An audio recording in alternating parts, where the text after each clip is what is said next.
आज हम देखेंगे एक्सरसाइज 2.4। पहला क्वेश्चन, बताइए कि निम्नलिखित बहुपदों में से किस बहुपद का एक गुणनखंड x + 1 है। हमें पूछा है कि इनमें कौन कौन से गुणनखंड है। क्वेश्चन नंबर 1 में कुछ बहुपद दिए गए हैं जिनमें पूछा है कि x + 1 किन किन बहुपदों का गुणनखंड है। आइए पता करते हैं। इसका गुणनखंड पता करने के लिए हमारे पास दो विधियां हैं। क्या है? पहली विधि, हम चाहें तो इसका भाग दे के पता कर सकते हैं। अगर शेषफल बचता है तब गुणनखंड नहीं है, अगर शून्य हो जाता है तब गुणनखंड है। दूसरा तरीका हमारे पास है शेषफल प्रमेय का। हम शेषफल प्रमेय का प्रयोग करके और बिना भाग की लंबी प्रक्रिया करिए पता कर सकते हैं कि ये गुणनखंड है अथवा नहीं है। यदि शून्य हो जाता है, ये मान रखने के बाद अगर शून्य हो जाता है बहुपद, तब वो शून्यक है, गुणनखंड है उसका। और अगर शून्य नहीं होता है तब गुणनखंड नहीं है। देखते हैं, मान लेंगे यहाँ पर p(x) एक बहुपद दिया गया है। p(x) बराबर x³ + x² + x + 1। तब हम मानेंगे, माना x + 1 बराबर 0, x + 1 बराबर 0 मान लेंगे।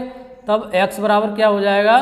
-1। x की वैल्यू हमने -1 निकाली और इस x की वैल्यू को हम बहुपद p(x) में रख देंगे। p(-1) बराबर जहाँ जहाँ x है वहाँ पर -1 रख देंगे। -1 का होल क्यूब प्लस -1 का होल स्क्वायर प्लस -1 + 1। आगे -1 का अगर होल क्यूब करेंगे तब -1 ही हमें प्राप्त होगा, क्योंकि -1 × -1 × -1 -1 × -1 +1 हो गया। +1 का फिर -1 से मल्टीप्लाई करेंगे तब माइनस ही आ जाएगा। आगे -1 × -1 का अगर हम होल स्क्वायर करेंगे तब माइनस माइनस प्लस हो जाएगा, तब हमें मिलेगा +1। और यहाँ पर -1 है और फिर +1।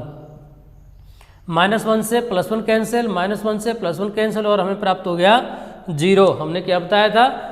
यदि x का मान बहुपद में रखने पर 0 आ जाता है, इसका मतलब कि ये गुणनखंड है इस बहुपद का। लिख देंगे x + 1 बहुपद p(x) का गुणनखंड है।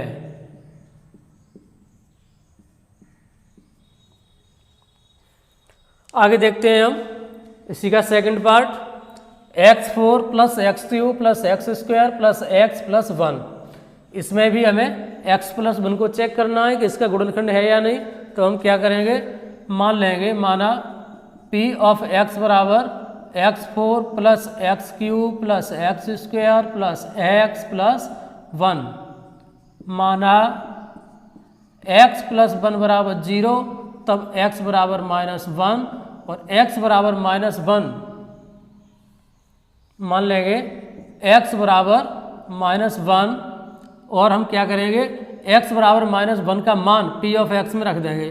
p(-1) बराबर -1 पे घात 4 प्लस -1 का होल क्यूब प्लस -1 का होल स्क्वायर प्लस -1 + 1।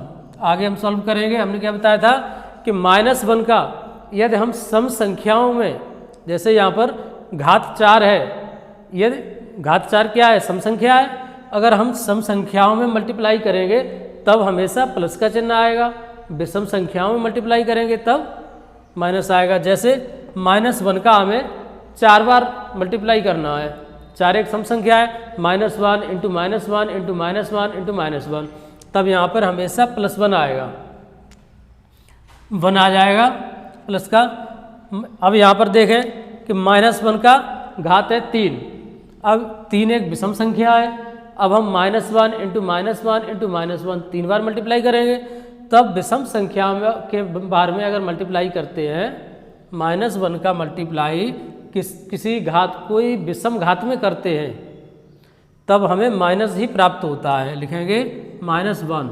जैसे -1 × -1 × -1 तो माइनस माइनस पहले प्लस हो जाएगा, फिर माइनस से करेंगे तब -1 ही हो जाएगा, इसलिए -1 प्राप्त होगा। उसके बाद फिर -1 का वर्ग करेंगे तब +1 हो जाएगा, फिर -1 हो जाएगा, फिर +1, +1 से -1 कैंसिल, +1 से -1 कैंसिल और हमें 1 प्राप्त होगा। हमने क्या बताया था, यदि -1 या x का मान बहुपद में रखने पर 0 आ जाता है तब वो गुणनखंड है, 0 नहीं आ जाता है तब गुणनखंड नहीं है। अतः x + 1 बहुपद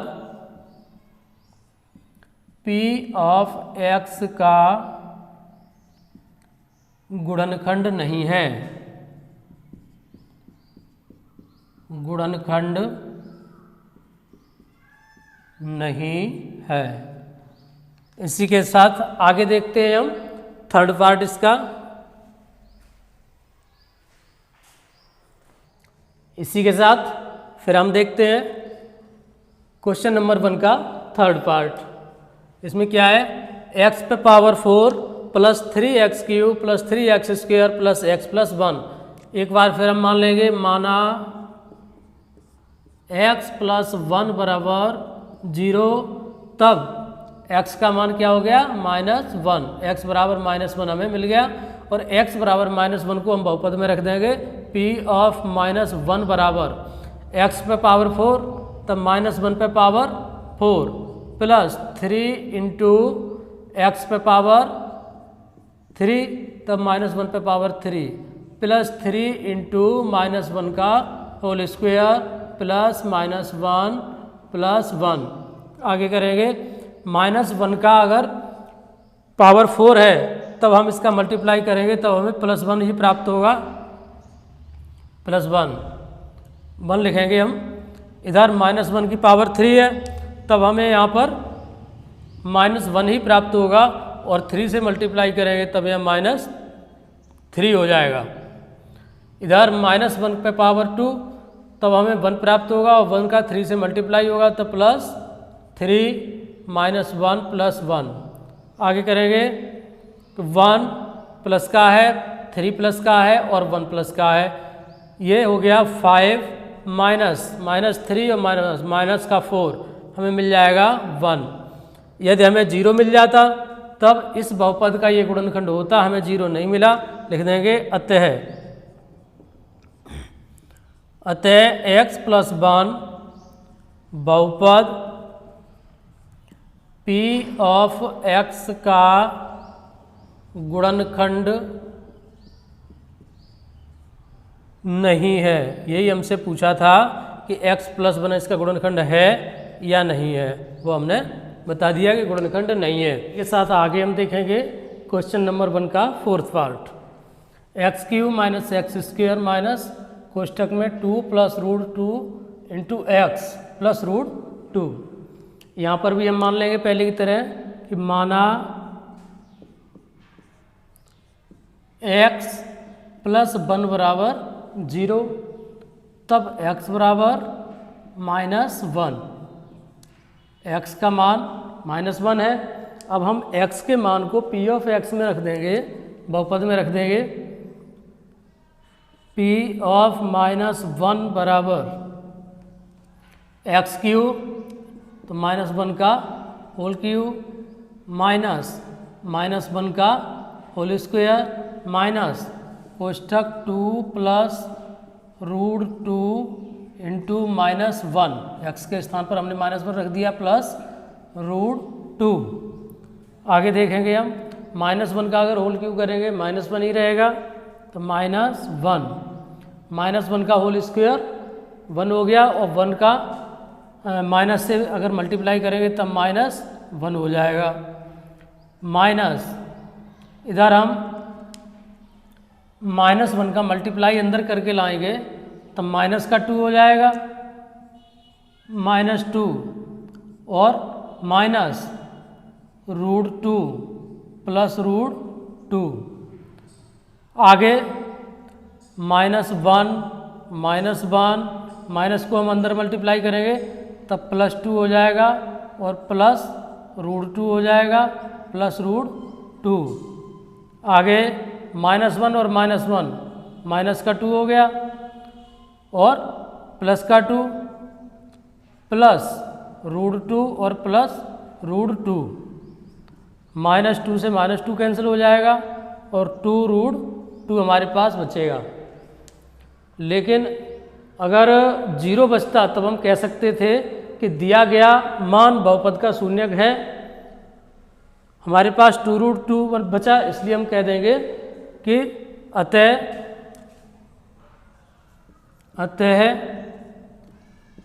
x+1 बहुपद P ऑफ x का गुणनखंड नहीं है।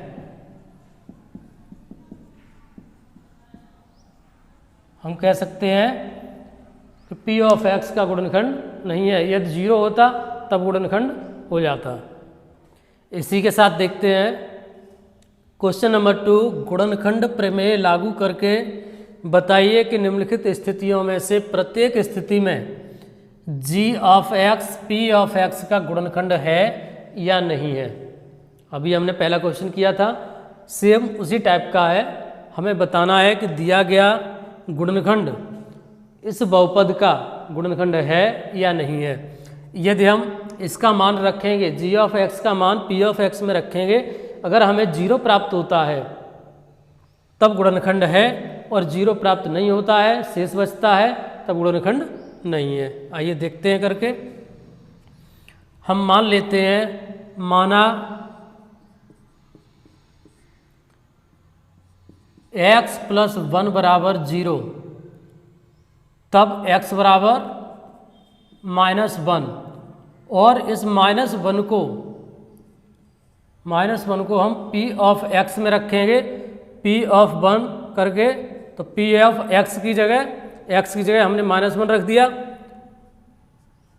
बराबर 2x3, 2 इंटू x3, तब -1 का होल क्यूब प्लस x² -1 का होल स्क्वायर माइनस 2 इंटू -1 आगे करेंगे। -1 पे घात 3 है, तब हमें -1 ही प्राप्त होगा, और -1 का 2 से मल्टीप्लाई करेंगे तब हो जाएगा -2, और -1 का होल स्क्वायर है वो हमें +1 बन के प्राप्त होगा, माइनस माइनस प्लस 2, -2 और -1 का मल्टीप्लाई होगा +2 हो जाएगा -1।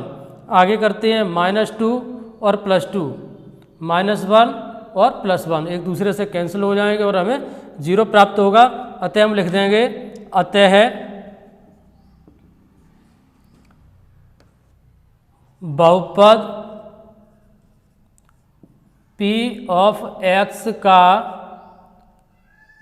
g ऑफ x एक गुणनखंड है।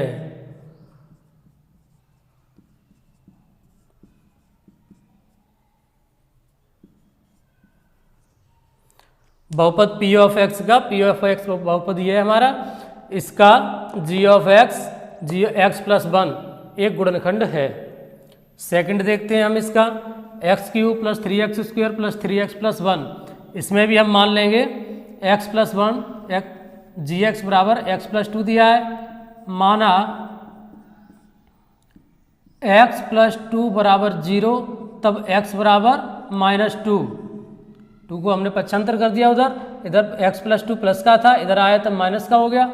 अब हम x के मान को P ऑफ x में रख देंगे, x के स्थान पर -2 रखेंगे, बराबर x³ -2 का क्यूब प्लस 3 इंटू -2 का स्क्वायर प्लस 3 इंटू -2 + 1, -2 का होल क्यूब करेंगे तब हमें -8 प्राप्त होगा, +3 -2 का होल स्क्वायर करेंगे +4 हो जाएगा, 4 का 3 से मल्टीप्लाई कर देंगे तब हमें 12 प्राप्त होगा, -2 का मल्टीप्लाई करेंगे 3 से -6 प्राप्त होगा +1, -8 -6 कितना हो गया -14, +12 +1 प्लस का हो गया 13, क्या प्राप्त हुआ -1।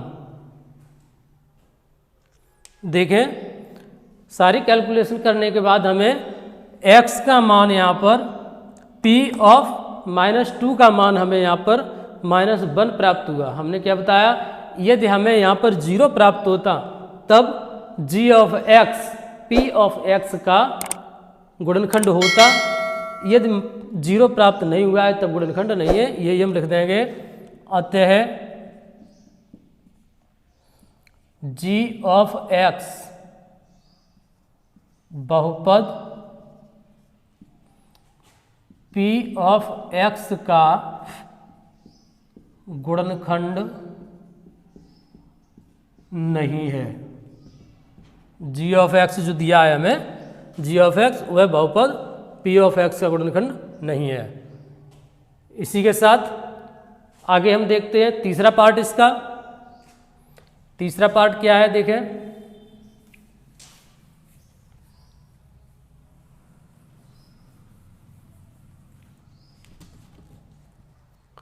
इसी के साथ हम देखेंगे सेकंड का थर्ड पार्ट। फिर हम मान लेंगे, माना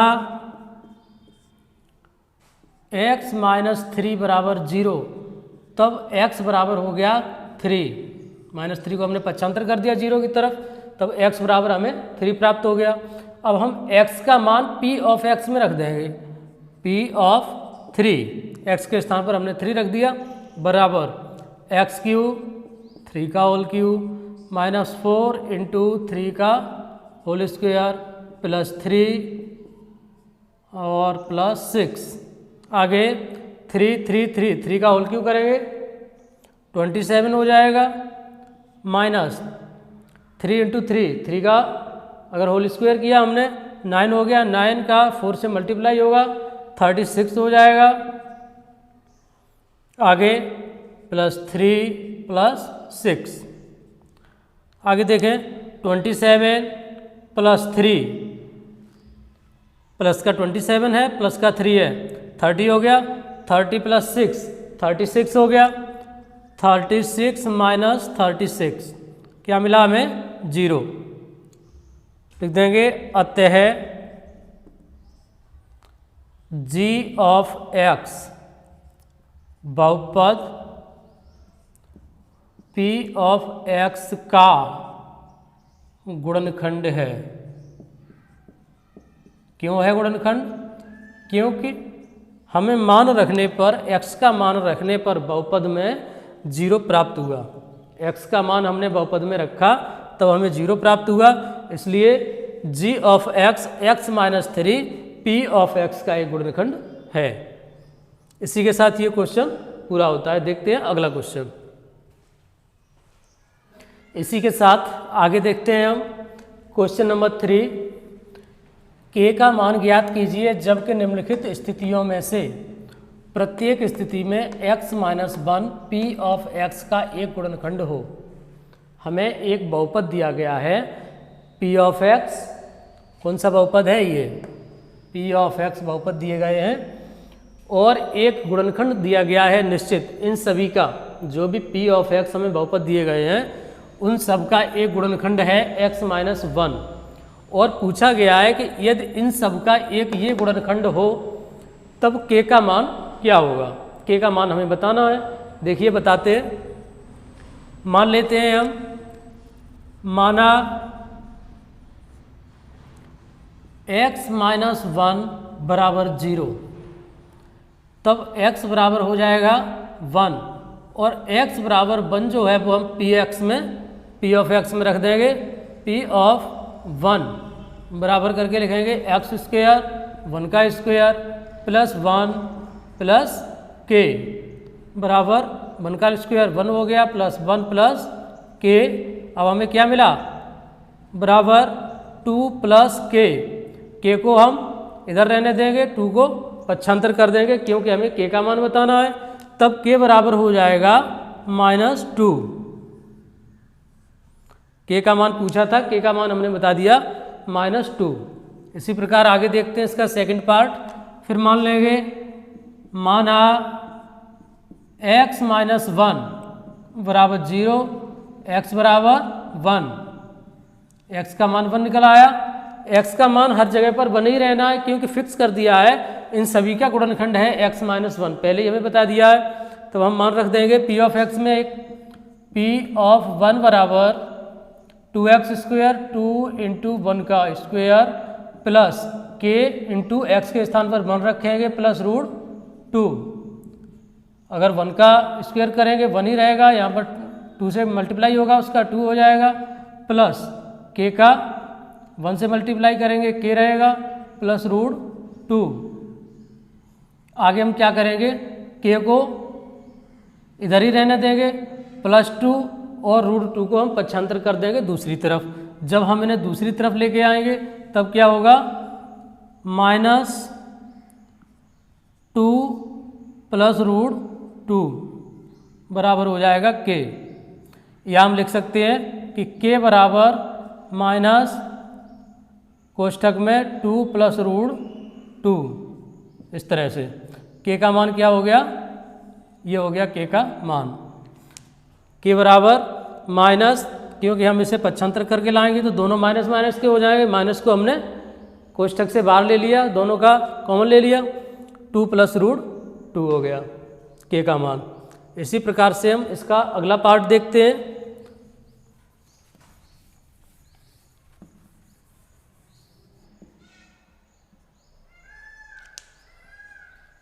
आगे क्वेश्चन नंबर 3 का थर्ड पार्ट देखते हैं हम। हमें मालूम है कि x बराबर 1 मान है हमारा x माइनस 1 से, तब हम x का मान p ऑफ x में रख देंगे। p ऑफ 1 बराबर k इंटू 1 का whole square minus √2 into 1 plus 1। इधर हमें k प्राप्त होगा माइनस √2 प्लस 1। हम क्या करेंगे, √2 प्लस 1 को फिर इधर पक्षांतर कर देंगे, के इधर ही रह जाएगा। तब ये दोनों माइनस √2 है, माइनस √2 इधर आएगा तब प्लस का हो जाएगा √2, और प्लस √1 है, प्लस 1 है, ये पक्षांतर होकर इधर आएगा तब माइनस का 1 हो जाएगा, इधर के रह जाएगा। एक तो के का मान हमारा ये हो गया, या हम लिख सकते हैं के बराबर √2 माइनस 1। एक ही बात है, कि इधर लिखा था वो हमने इधर लिख दिया, इधर का मान इधर कर दिया। कैसे भी लिख सकते हैं, इस तरीके से या इस तरीके से। हमें के का मान ज्ञात करना था, वो हमारे सामने है। इस प्रकार से ये थर्ड क्वेश्चन पूरा हो गया। देखते हैं अगला क्वेश्चन। देखते हैं क्वेश्चन नंबर 4, गुणनखंड ज्ञात कीजिए। कुछ बहुपद हमें दिए गए हैं जिनके गुणनखंड ज्ञात करने हैं। पहला पार्ट हम देखेंगे 12x² माइनस 7x प्लस 1। हमें 12x² माइनस 7x प्लस 1 का गुणनखंड करना है। गुणनखंड करने का हमारे पास एक तरीका ये है कि हम अचर पद का और पहले पद का गुणा करेंगे। अचर पदों का गुणा करेंगे, 12 और 1 का गुणा करेंगे, 12 हो जाएगा। और इस गुणनफल को हम ऐसी दो संख्याएं लेंगे कि गुणा करने पर 12 आ जाए और जोड़ने या घटाने पर -7 प्राप्त हो जाए। गुणा करने पर ऐसी दो संख्याएं लेते हैं बीच के पद के लिए कि गुणा करने पर तो 12 ही प्राप्त हो, जो इन दोनों का गुणा हुआ है, इन दोनों का गुणा कर लेते हैं। और बीच के पद के लिए हम गुणा करने पर हमें 12 प्राप्त हो और जोड़ने या घटाने पर -7 प्राप्त हो। तब हम क्या करेंगे कि 12 में ऐसी कौन सी संख्या है, -4 और -3, -4 और -3, माइनस का 7 हो जाएगा। हमने क्या कहा था कि हमें जोड़ने या घटाने पर -7 प्राप्त हो, बीच वाली संख्या प्राप्त हो, और गुणा करने पर 12 प्राप्त हो। -4 का और -3 का गुणा करेंगे तब 12 हो जाएगा। इसी प्रकार आगे देखते हैं इसे,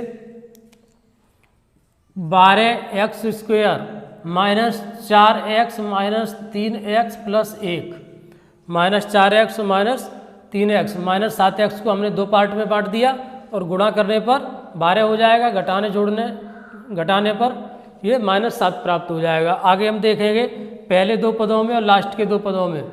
पहले दो पद में क्या देखेंगे कि 4x कॉमन मिल रहा है हमें, 4 का गुणा 3 में करेंगे, 4 12x हो जाएगा, 12x² माइनस 4x हमने कॉमन ले लिया, यहाँ पर हमें 1 मिला, इसमें हम -1 कॉमन ले लेंगे, इधर हो जाएगा 3x माइनस 1। अब हम इन दोनों में से एक पद ले लेते हैं और कॉमन जो है दोनों में उनका एक पद बना लेते हैं कि 4x - 1 एक गुणनखंड ये हो गया और 3x - 1 एक गुणनखंड ये हो गया। इस प्रकार से इसके गुणनखंड हमने कर दिए। फिर देखते हैं एक बार अगले का। मैंने क्या बताया था कि पहले पद का और आखिरी पद का गुणा कर लेते हैं और उस गुणनफल को बीच के पद में ऐसा बांटते हैं कि गुणा करने पर हमें हमारा पहले और लास्ट पद का गुणनफल प्राप्त हो, जोड़ने घटाने पर बीच का पद प्राप्त हो। तब क्या करेंगे, 3 दूनी 6 हुआ। अब हम 7x में कितने का गुणा करें या कितना जोड़ें कितना घटाएं कि हमें 7x मिल जाए। तब हम क्या करेंगे, यदि हम 7 में 1 का गुणा कर देते हैं तो 7 ही मिलेगा। 6 में हम 1 का गुणा कर देते हैं तब हमें 6 मिलेगा और 6 में से 1 घटा देते हैं, 6 में 1 जोड़ देते हैं तब हमें 7 मिलेगा। अगर हम 6 में 1 का गुणा करते हैं तब तो हमें 6 मिल जाएगा जो कि हमारा गुणनफल है, और 6 में 1 जोड़ देते हैं तब हमें बीच का पद मिल जाएगा 7। देखते हैं आगे। 2x² + 6x + x + 3। 7x को हमने 2 पदों में बांट दिया, 6x प्लस, अब हम 6 का और x का जोड़ करेंगे तब 7x मिल जाएगा। 2x² + 6x में से हम 2x को कॉमन ले लेंगे तब यहाँ पर कितना रह जाएगा, x + 3 + 1 कॉमन ले लेंगे यहाँ पर तब x + 3। एक गुणनखंड हमारा हो गया 2x + 1 और दूसरा गुणनखंड हमारा हो गया x + 3। इस प्रकार से पहला और दूसरा पार्ट हो गए। इसी के साथ देखते हैं हम थर्ड और फोर्थ पार्ट। हमने क्या बताया था कि हम पहले और तीसरे पद का गुणा करते हैं। पहले और तीसरे पद का हमने गुणा किया, जो गुणनफल आता है उसे हम ऐसे 2 पार्ट में बांटते हैं कि गुणा करने पर 36 ही आए, इसके गुणनफल के बराबर आए, पहले और तीसरे का जो गुणनफल है उसके बराबर आए, लेकिन जोड़ने या घटाने पर हमारा बीच वाला पद हमें प्राप्त हो। ऐसी कौन सी संख्या है जिसे गुणा करने पर हमें गुणनफल हमारा जो है पहले और तीसरे का वो प्राप्त होगा, और जोड़ने या घटाने पर हमें हमारा बीच वाला पद प्राप्त होगा। करके देखते हैं। 9 × 4 9 × 36। 9 में से अगर 4 को घटाएंगे तब हमें बीच वाला पद 5 प्राप्त होगा। हो गया हमारा गुणनखंड। इसी तरीके से हम कर लेंगे आगे। कैसे करेंगे, 6x² + 9x - 4x - 6। हमने क्या बताया कि 9 × 36 और 9 में से 5 घटाएंगे प्लस के 5 मिल जाएंगे, 9 में से 4 घटाएंगे तो। अब हम देख लेते हैं कि पहले और दूसरे पद में कुछ कॉमन मिल रहा है तब कॉमन ले लेंगे, और तीसरे और चौथे पद में पहले और दूसरे में क्या कॉमन मिल रहा है, हमें 3x कॉमन मिल रहा है। 3x कॉमन ले लेंगे तब यहाँ पर क्या बचेगा, 2x + 3। इधर हम माइनस का 2 कॉमन ले लेंगे तब हमें क्या मिलेगा, 2x + 3। अब हमारा एक गुणनखंड हो गया 3x - 2 और दूसरा गुणनखंड हो गया 2x + 3। 2 गुणनखंड हमें मिल गए। इस तरह से थर्ड पार्ट हो गया। आगे हम समझने की कोशिश करेंगे फोर्थ पार्ट में। हमने क्या बताया था कि हम पहले का और तीसरे का गुणा करते हैं। पहले का और तीसरे का हमने गुणा कर लिया। अब इस गुणनफल को हम ऐसे 2 पार्ट में बांटते हैं कि हमें बीच वाला पद प्राप्त हो जाए, और बीच में क्या है हमारा, -1। x का गुणांक -1 है, तब हम 12 को ऐसे 2 भागों में बांटेंगे कि -1 मिल जाए। तब हम क्या करेंगे, यदि हम -4 और +3 कर दें तब 4 और 3 का गुणा 12 हो जाएगा, और -4 और +3 की कैलकुलेशन करेंगे तब हमें -1 प्राप्त हो जाएगा। हो गया हमारा काम। देखते हैं करके आगे। 3x² - 4x + 3x - 4। आगे पहले दो पद में से हम कॉमन ले लेंगे, जो कुछ मिलेगा x कॉमन मिल रहा है हमें, इधर हो जाएगा, रह जाएगा 3 - 4 3x - 4 3x - 4, इधर +1 कॉमन ले लेंगे और इधर भी रह जाएगा 3x - 4। गुणनखंड हमारे दो हो जाएंगे, x + 1 और 3x - 4। इस प्रकार से दो गुणनखंड हो गए और हमारा ये क्वेश्चन सॉल्व हो गया। आगे देखते हैं अगला क्वेश्चन।